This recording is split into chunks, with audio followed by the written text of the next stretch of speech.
сайн уу манайхан? Өнөөдөр бүгдээрээ хойд солонгосын дарангуулагч Ким Жон Уныг ежлэн дүрсэлж хийсэн The Interview буюу ярилцлага гэдэг киноны тайлбарыг сонсцгоно. За тэгээд 2014 онд нээлттэй ихжсэн ч гэсэн хойд солонгосоос занал хийлээд байсан болохоор нээлттэй 2 сараар хойшлуулсан. Ингээд явж 12 сард нээлттэй ихжсэн ч гэсэн энэ киног гаргасан кинотеатруудад террорист ажиллагаа явуулна гэж хойд солонгосын талаас сүрдүүлээдсэн болохоор дийлэх кинотеатруудад киног гаргахаас татгалцсан юм байна лээ. Байнгын занал хил дүртөдсөн болохоор удалгүй Sony-гоос киног бүрийн хэмжээгээр нь YouTube дээр тавьж олон нийтэд хүргэсэн. За ингээд байнгын занал хил дүртөдсөн киног бүгдээрээ сонирхцгоё.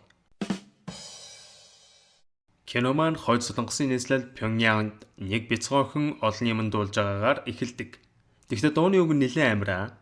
Америкчууд та нар зовж хөөсэй гэдгийг асар баясгалантайгаар дуулж дуусах үед охины ард асар их утаагаар нь хойд солонгос ээлжид баллистик буужингаа хөргөж шүү.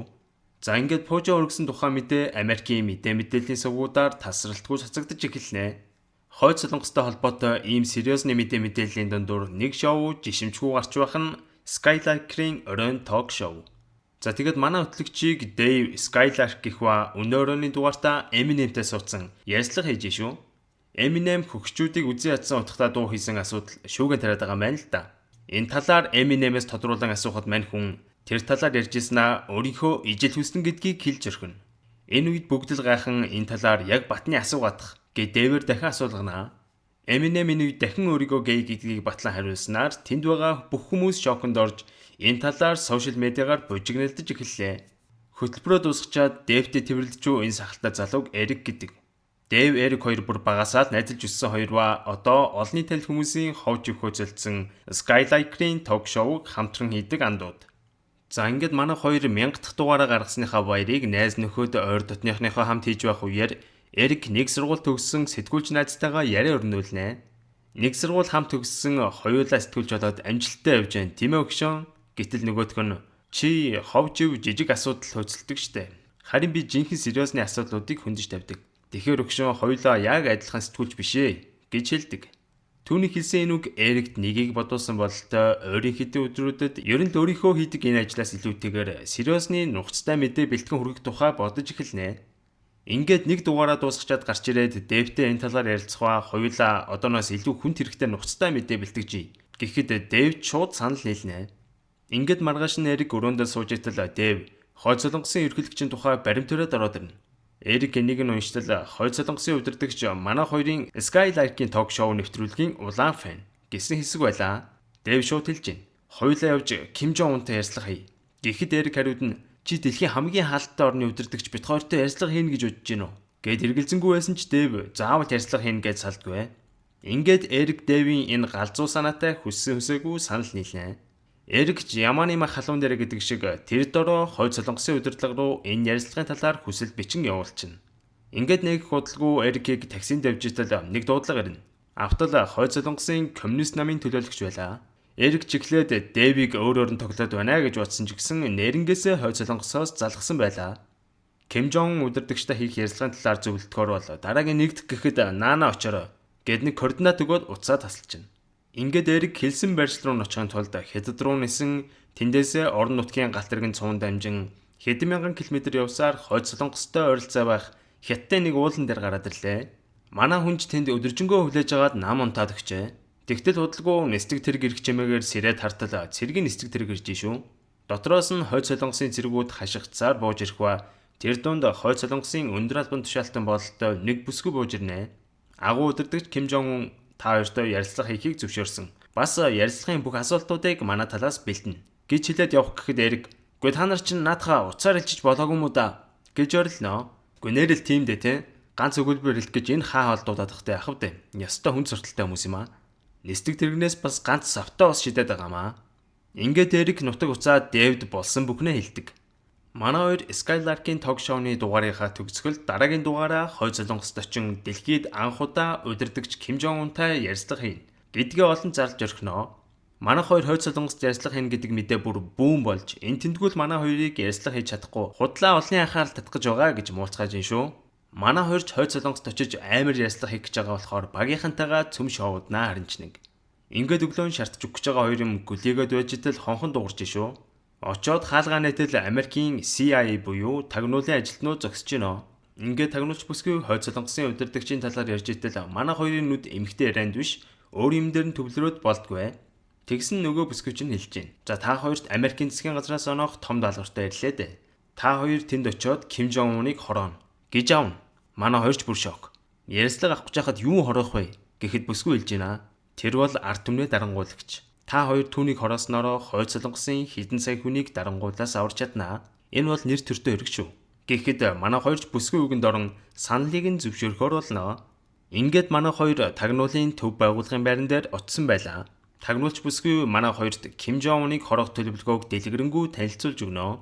Тэр хоёр Ким Жон Унтай гар барих үеэр жижигхэн шархны лент шиг хорыг Ким Жон Уны гаранд шингээх ба энэ хор нь 24 цагийн дараа үйлчилж түүнийг устгах юм гинэ. Ингээд Дэв тэр хорыг нь гарандаа нагаад хэрхэн гар барих дадлага хийх үеэр найтаагаад нүрэндээ нааж өрхнө. Ингээд л өгөх нь вэ штэ. Яа, ийм найдваргүй хоёр нөхөрт ийм том үүрэг даалгавар өгч болж байгаа юм уу да. Тагнуулынхнаас манай хоёр тусгаалan хийсэн цүнх яаралтай үед холбоо орох цаг энтер бэлдэж өгнө. Тэгсэн мань Дэвд цүнхнийх нь загвар таалагдахгүй байна гэд гомдлоод наачна. Тагнуулч бүсгүй наад цүнхний дизайн яах вэ? Та хоёр Ким Жон Уныг устгах гэж явж байгаа хүмүүс штэ. Даалгавартаа л анхаарлаа хандуул гэж хариулнаа. Хойд солонгос бол дэлхийн хамгийн хаалттай бас таварлахын аргагүй улс. Ким Жон Ун бол үнэхээр агуу тарих хуваагч. Хойд солонгосын ард иргэд Ким Жон Уныг бурхан шиг шитгэхээс өөр аргагүй нөхцөл байдалд амьдарч байгаа. Даалгавраа заавал амжилттай биелүүлээд ирээрэй гэж захиад явуулнаа. Ингээд манай хоёр хойд солонгос руу явхаар бэлдэж байх үед Дэв нөгөө тагнуулынхны өгсөн цүнх биш Лью Вутоны брендийн цүнх бэлдсэн байхыг хараад Эрик "Хөө чи нөгөө цүнхээ авч явахгүй мó?" гэхэд мань Дэв "Би чинь Дэв Скайларк. Би брендийн зүгээр л гангардаг хүн. Тэглээж тэдний өгсөн хорыг нь би бохны ууданд хийсэн байгаа. Санаа зовлтгүй хоёулаа баригдахгүй" гэж зөрүүлсээр угаад брендийн цүнхээ авч явнаа. Ингээд манай хоёр дэлхийн хамгийн хаалттай улс хойд солонгосын нийслэл Пхёньянд газардлаа. Манай хоёрыг угтаад улаан хэв центр засцсан их л хүндэтгэлтэй хүлээж авчих шүү. Манай хоёрыг эртээ дуулцдаг бүсгүй дагуулan явхаа машиндаа явж байхдаа манай Дэв угийн хамаа намаагүй асууждсан болохоор танаа ард иргэд бүгдээрээ өсвөлдөн нэрвгцэн гэж үнэн үү гэж асуухад Эрик их л санаа зовсон байдалтай болоход нөгөө цэрэг бүсгүй зүгээр би тайлбар хийсэн дээр баг. Бусад улс орнууд манай улсын талаар тийм буруу ойлголттой байгаад идэгэл та. Их удирдагч Ким Жон Ун эргэн бүрээ хоол хүнсээр маш сайн хангат юм штэ. Итгэхгүй бол та цанхоор хар л та. Гэхэд нэг бүдүүн хүү зогсож шүү. Манай улсад ийм бүдүүн хүүхдүүд зөндөө байдаг гэж шүү. Тэгсэн үргэлжлүүлэн Дэв удирдагч Ким Жон Ун баадгүй гэсэн үнэн үү гэхэд бүсгүй их удирдагч ард түмнийхээ төлөө өдөр шөнөгүй ажилдаг болохоор дотроосоо бүх энерги ууршуулчдیں۔ гэж авнаа. За ингээд манай хоёрыг байрлах байранд нь авчирлаа. Өрөөнд нь оруулахын өмнө манай хоёрын авчирсан цүнх савнуудыг шалгахаар Ким Жон Уныг багаас нь хамгаалж ирсэн цэргүүд зогсож шүү. Манай хоёрын юмнуудыг нэг нэгэнгүй шалгаж байна.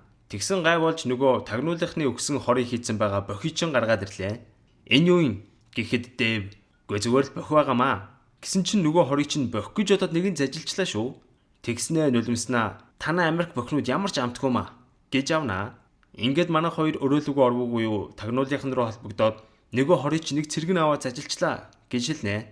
Тагнуулч бүсгүй өмнөд солонгост байх Америкийн цэргийн базаас дроноор нөөц хор явуулахаар болдог. Тэгвэл нэг асуудал байгаа нь тэр дрон энэ хоёрын байгаа байшингаас нэлээд хэдэн метрийн зайд нөгөө хорыг чинь унгаах тул цонхоор гарч тэр хороо авах шаардлагатай боллоо. Ингээд хөрхи Эрик байдаг хар хувцас өмсч аваад цонхоор эвтэйхэн гараад өвсөн дунд мөлхөж гарнаа. Тэгсэн гай таарч яг тэр авд нь бар явж шүү. Дэв харснаа. "Наад бар чи харахгүй чамайг харж чадахгүй. Зүгээр зөрөгтэй урагшаага яв" гэж нөгөөдхийгөө зөргжүүлэх бар шүний хараа сайтай. Шууд л Эрикийг олж харж чадна гэдгийг тагнуулч бүсгүй Эрик тэлнэ. Ингээд паникт орсон Эрик хөдөлж чадахгүй ажитэл азар нөгөө дрон ч барны дээрээс нь унаад ашгүй барыг алж өрхнө. Ингээд дроныг онгойлгон хороо аваад байжитэл хойд солонгосын цэргүүд Эрикийг зөвлөн ирж идэг. Юу хийж байгаагаа мэдэгдүүлэхин тулд Эрик хорыг өөрийнхөө арын цонхонд нуухаас өөр аргагүй болдог. Цэргүүд Эрикийг дагуулan өрөөлөө нь орж ирээд дахин нэгжээд бооён болно. Даанч үж гарсангүй. Цэргүүдийг гараад явсны дараа арын цонхондоо нуусан хороо гаргаж авнаа. Гэтэл энэ үед хаалга дуурахва онгойлготол хойд солонгосын агуу удирдагч Ким Жон Ун өөрийн биеэр зогсож шүү. Тэгснээ Дэвд өөрийнх нь дурсгалын хөшөөг бэлэг болгож өгөөд Дэвд гэрээ танилцуулахаар болдог. Ингээд Ким Жон Уны тансаг машины цуглуулгуудыг үзэж явахдаа Сталинаас хойд солонгост бэлгэлсэн танкинд орж үзнэ. Дэвж зүггүй нөхөр болохоор танкны товчнуудад хамаагүй үржитэл Кэти Перригийн Firework гэдэг дуу санаандгүй явж эхэлнэ. Энэ үед Ким Жон Ун их санаа зовж бандсан царай гаргах ба Ким Жон Уны хамгийн дуртай дуу нь энэ гэдгийг Дэвд хэлнэ. Дэв Ким хоёр нөгөө танкийг нь авч гараад тэр хавьд ёстой дураараа дүргэж идэх шүү. Ким өдөрдөгч Дэвд үргэлжлүүлэн орд харшаа үзүүлсээр л мань хоёр сакс тоглонгоо дундуур нь Маргарита Ун сэрүүцгүйгээр Дэв Кимээс хамгийн их сонсохыг хүсэж исэн асуултаа асууна. Ким, чи үнэхээр баадгүй мүү? Гэхэд Дэв би ч гэсэн хүн штэ.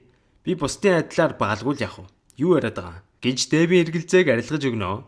Ингээд тэр хоёр хойд солонгосын хамгийн хөөрхөн бүсгүйчүүдтэй ёстой дураараа зугаасаж гарна. Шүнжэнгөө ууж наригж агаад орж ирсэн Дэв Ким Жон Уныг хөнөг даалгавраа дахин бодож үзэх хэрэгтэй. Энтэр гэж хэлээд Ким ер нь л дэжгүй залууд байлаа шүү дээ. Америкууд л юм болгонд хошуугаад үрж идэв шүү дээ. Энтэргээд бүр Кимийг өмгөөлөд өгдөг шүү. Эрикийн үед Дэвд тэр чиний толгойг угаагаад байна. Тагнуулж бүсгүн хэлжсэнийг санаж гинүү. Ким Жон Ун бол гарамгаа толгой угаагч гэсэн шүү дээ. Энтэргээд яах гэж ирснээ сануулдаг. Энэ үеэр нөгөө хоёр хамгаалагч орж ирээд их өдөртөгчтэй оройн хол идэв шүү. Бэлэн байгаарэ гэж сануулнаа. Жижигхэн хүүхдүүд өөрөөсөө ч том гитар барин тайзан дээр тоглож байгаа дүрс харагдана. Ким Жон Ун Дэвтэй хамт нэг ширээнд суужээ. Тэр хоёр их л дотн найзууд хоорондоо чухам инээж хөхрөлдөн ярилцаастай. Энэ үед Эрик өчигдөр нөгөө хорийг нь бохих гэж андуураад зажилчдаг цэргийг анзаараастай. Тэгсэн мань цэргийн би яалтчгүй илтмуудаад хамаг хөлсөн цуваад эхэллээ. Тэгснээ цусаар бөөлжсэнөө газар унаад тэр чигтээ нам. Ким Жон Унч багаас нь харж хандаж байсан хүн өөд тоснд гомниглон цорхрон уйлж эхлэхэд нөгөө бичлэгүүд дээр гараад байдаг шиг тэнд байсан хүмүүс хүчээр уйлж эхэлнэ. Манайх хоёрч дагаад хүчээр уйлнаа. Маргааш нь мань хоёр ярилцчихэд Дэв Кимийг устгах төлөвлөгөөнд бүр орохгүй гэж авч шүү. Эрик уурлаад чи юу яриад байгаа юм бэ? Хоёулаа Кимийг устгаад ард түмийг нь аврах энэ яасан? Юундаа олчихгаад байгаа юм? Энтэргээд хөөрхөн муудалцаад авнаа. Удалгүй тэр хоёрын өрөөнд Ким ирж уулзсан Дэвтэй ярилцж байх үеэр Эрик нөгөө орыг нь гарандаа наацсан их өдөрдөгчаа. Би тантай аль биесээр танилцах боломж гарсангүй намайг Эрик гэдэг гэд Ким Жон Унтай яг гар бардгийн даваан дээр Дэв Эрикийг гар ориулсангүй. Энэ үед Эрик Дэвд үнэхээр уран орчилаа. Эрик гарандаа наасан хороо салгачгаа салгалаа байж идэл нөгөө цэрэг бүсгүйч орж ирснээ маргааш болох ярилцлагын талаар зөвлөдөг юм байна гэд өрөөнд нь орж ирээ суучна. Манай хоёр виски унгаа хойд солонгосын нөхцөлөдлийн талаар яриад эхэллээ. Тэгснээ удалгүй үнсэлцээд ор хүнжил рүү орох шахуу юм болоод эхэллээ шүү. Яг энэ үед Дэв Ким болон Кимийн үнж генералуудын хамт оройн зог барингаа уугаад цуцгаж байна. Тэгсэн Ким өөрийнхөө суудлыг хадгалжуулахын тулд дэлхийг шатаасан ч чадна. Гэдгээ урьдчилан хэлэх үеэр Дэв түүнээс жиргээд салхилахаар гарнаа. Ингээд алхаж явах үедээ эртээд бүдүүн үг зогсож исэн хүнсний дэлгүүрээр ортол энд байсан бүх зүйлс зүгээр л хуурамч. Дэвидийн нүдийг хурахын тулд хийсэн үзүүлэнгүүд байжээ. Энэ бүх хугацаанд өөрийг нь хуурч байсныг мэдсэн Дэвийн хамаг ууранд хөдлөөд явчихна. Эрик цэрэг бүсгүй хоёр яг өрөөндөө эд алах гэж байжээтэл хар шөнөөр Дэв ороод ирнэ. Энэ үед цэрэг бүсгүй эцэндээ хүнжилтэн нуугдалгүй яах вэ? Дэв Эрикийн зүг байсныг дурдаад Ким Жон яаж өөрийг нь хурсан талаар бухимдалтай наргагүй яриад маргааш ярилцлагын үеэр Ким Жон Уныг нөгөө хороороо хордуулцгаая гэд ярьжитэл хүнжилт ороос цэрэг бүсгүй ухсыгээд гараад ирлгүй яах вэ? Цоцсон Дэв муу тагнуулч энийг одоохон алахгүй бол Ким Жон Ун бүх нүцийг мань дэлгэх нь энтэр гэж яах үеэр цэрэг бүсгүй хэлнэ. Та хоёр зүгээр л Ким Жон Уныг алаад юу ч өөрчлөгдөхгүй. Дорхноо л орлох хүн гараал ирнэ. Тэрний оронд маргаашийн ярилцлагаараа Ким Жон Уны булхаг арт түмэнд дэлгэж тэрнийг бурхан биш гэдгийг арт түмэнд мэдүүлэх нь чухал гэдгийг хэлнэ. За ингээд маргаашчулж дэлхийн хамгийн халдтай орны удирдагч Ким Жон Унтай ярилцах цаг боллоо. Ярилцлагыг хянахаар хойд солонгосын цэргүүд хяналтын өрөөнд зогсцоох ба манай бүсгүй Эрик хоёрч мөн тэнд байгаа. Ярилцлага эхлэхийн өмнө Ким Дэвд нэг жижигхэн хөрхөн гөлөг бэлгэлэх ба ер нь л Дэвийн бүх сул талыг судалсан гэдэг нь эндээс харагдана. Ярилцлага эхэллээ. Энэ үед дэлхийд даяар Дэвийн ярилцлагыг анхаарал хандуулан сонсцоож байна. Ярилцлагын асуултуудыг хойд солонгосын талаас бэлдсэн болохоор ердөөсөө нэг тийм нухацтай асуулт байхгүй дандаа л Кимийг магтсан өнгө аястай долгонсон асуултууд л байлаа. Тэгсэн Дэв генет бэлдэж өгсөн асуултууд байхгүй асуулт суучнаа. Та үнэхээр агуу удирдагч юм бол таны ард түмэн яагаад өлсөд байгаа гэж палхидэл асуухад Ким Жон гайхан гацаад явчихна. Энэ үед Дэв үргэлжлүүлэн ард түмний чинь 80% нь өсөглөн нэрвэгдсэн байхад та жил бүр төсвийнхөө дийлэхээр нь цөмийн зэвсэг үйлдвэрлэдэг. Энийг юу гэж тайлбарлах вэ? Гэхэд чи эртээд наашаа ирэх замдаа хараа бистэ. Зөндөөл хүнсний дэлгүүр байгаа бистэ. Гэхэд Дэв зөрүүлэн өчигдөр би очиад үзэхэд тэр чинь хуурамч дэлгүүр байсан. Дотор нь юу ч байгаагүй. Гэх зэргээр хамаг үннийг нь дэлгэж орхино. Ким Жон улмал эвгүй байдалд орж илоо. Энэ бүхнийг харсан хойд солонгосын цэргүүд нэвтрүүлгийг зогсоох гэтэл цэрэг бүсгүй Эрик 2 буу гаргаж ирэн тэнд байгаа ажилтнуудыг бүгдийн заанд хийлэн нэвтрүүлгийг асуудалгүй үргэлжлүүлэн цацсаар байлаа. Тэгтэл удалгүй тэнд байсан ажилтнуудын нэг нь Эрик рүү дайрснаар тэн дотор бөөн зодоонуудын болоо явуулчихгүй яахав. Энэ үед ярилцлага үргэлжилсээр Ким Жон Уны бухимдал дээдзэгтээ хурж Дэвийг арчаагүй амтнаар нь дуудаж чи бол зүгээр л ховжиг хууж явахдаа тарсан арчаагүй амтан. Гэх зэрэгээр доромжлох үед Дэв зөрвөлэн Кэти Перригийн Firework дууг дуулж эхлэх үеэр Ким Жон Ун хэдий би явах гэж хичээсэн ч үнэхээр чадсангүй. Firework-ыг өөрийн мэдлгүй л дуулж эхэлнэ. Хамаг нулимсэн урссан нөгөө үзэн ядаад байдаг Америкчуудынхаа дууг дуулцаагаа удирдагч харсан хойд солонгосын ард түмэн бүр шок. Энэ ийм их амтан байсан юм уу? Америкийг үзэн яад гэж бидэнд сургадаг мөртлөө өөрөө Америкийг шүтдэм биш үү? Гэх зэрэгээр ард түмэн Ким Жон Унд урам нь хуурж илаа. Энэ үед Ким Жон Ун тэссэнгүү буу гаргаж ирээд Дэвийг зүрхэн тусгацар нь хэд бууднаа. Энэ бүхнийг телевизээр үзэж суусан хүмүүс бүгд сочирдоод явчихлгүй яах вэ? Ким Жон Уныг гараад явсны дараа газар дунсан байсан Дэв босч ирээд цамсныхаа дотор сум нэвтэрдгүй хантааз өмссөн байснаа харуулхад телевиз үзэгчид бөөн баярлуулаад явчихнаа. Энэ үеэр Эрик цэрэг бүсгүй хоёр тэр хавьд алалцж байгаа Дэвтэй нэгдэн гуруулаа тэндээс зогтгож оролдоно. Ард иргэд нь өөрийнх нь үнэн төрхийг харсан дуурсан Ким уурандаа багтарж ядахтаа бүх цөмийн пожонгуудаа хөргөх тушаал өгнө. Ингээд цөмийн хошуунууд агарт хөөрөхөд бэлэн боллоо. Энэ үед манай гурав Ким Жон Уны танкнд суугаад тэндээс байдаг чадлаараа зогсож шүү. Энэ үед тэдний дээр хамаг уурандаа багтарж ядсан Ким Жон Ун цэргийн нисдэг тэргээрээ манай хэдэг устгахаар иржээ. Энэ үед Ким, Дэв хоёр алсаас биби рүүгээ харж байхдаа манай хэд танкаараа Ким Жон Уны нисдэг тэргийг буудаж чадахва. Хойд солонгосын 3 дахь үеийн дарангуулагч Ким Жон Ун дэлбэрснээр Кимийн гэр бүлийн хаанчлал инхүү төгсгөл болно. Энэ үед удирдагч нь байхгүй болсон тул бэлэн болсон байсан цөмийн хошуунуудыг буцаагаад унтраадаг. За ингээд манай хэд тэндээс аюулгүй гарч болох хонгил дээр ирнэ. Энэ үед хойд солонгос бүсгүй тэдэнтэй хамт явж чадахгүй гэдгээ хэлэн эндээ үлдэн ардчилсан ард түмний засгийн газар байгуулагдтал эндээ ард иргэдтэйгээ хамт байна гэдгээ хэлдэг. Манай хоёр түүнд баярлснаа илэрхийлээд хонглоор явсаар нэг ой модон дундаас гарч ирнэ. Буу орсон хойд солонгосын цэргүүд гараад ирвүү гэтэл хойд солонгос цэргийн хувц өмссөн Америк цэргүүд болж тарнаа.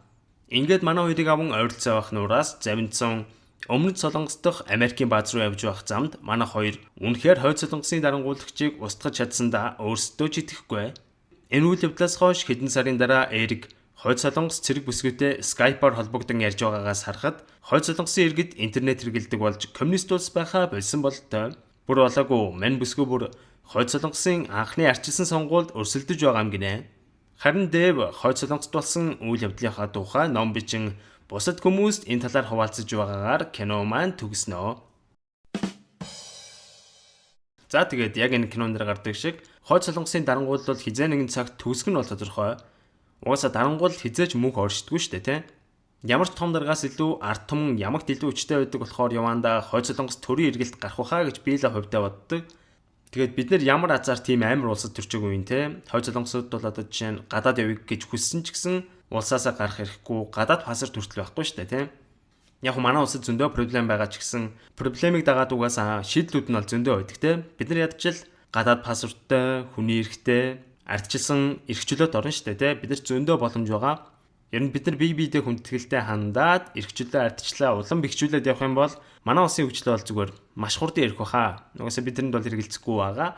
За тэгээ энэ удаагийн кино төвчлийг үзэн та бүхэндээ маш их баярлалаа. Бас subscribe дараагүй хүмүүс байгаа бол subscribe дараад өгөөрэй please. За баярлалаа.